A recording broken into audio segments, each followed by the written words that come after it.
There I stood in the middle of the highway, and this from it, a character emerged, and an adventure that this character took, right?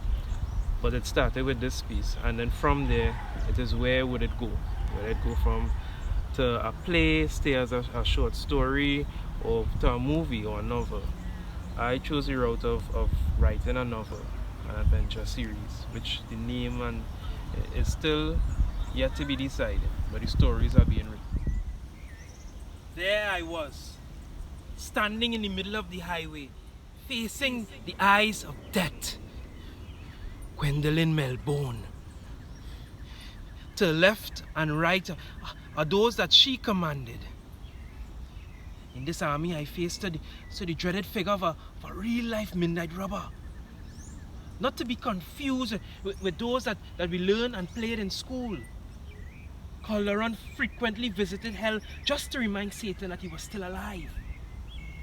2 guns in his holster, with bullets made from the molten rocks of hell and the metal that existed in halos of angels.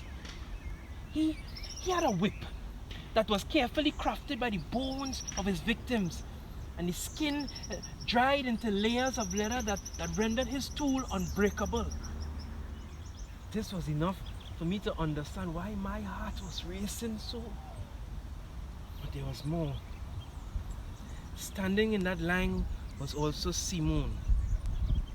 She stood there in a long, firm-fitting dress that made her shape the most tantalizing one could ever imagine. Her face hiding under that broad-brimmed hat with just enough shadow to make someone curious as to how beautiful she actually is. There's one thing for certain. One thing that this world has never, ever seen. And that is a larger bless during the day. But these two pale in comparison to their undisputed leader, Gwendolyn Melbourne. Simple in appearance, she stood in the center like a true general. Attire simple but functional, in a pantsuit and a boots, with her hair pulled back with a little wrinkle that would deny any onlooker the accuracy of her real age. But there were 2 things you must know of Gwendolyn. Firstly, she was the dreaded mother-in-law of Dracula himself.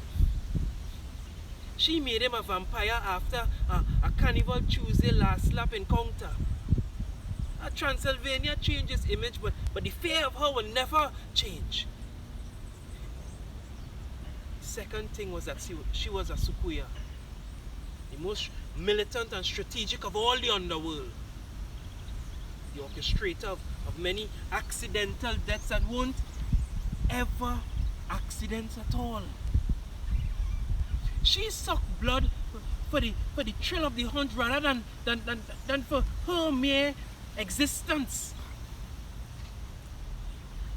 She was nimble and she could fly, making her the most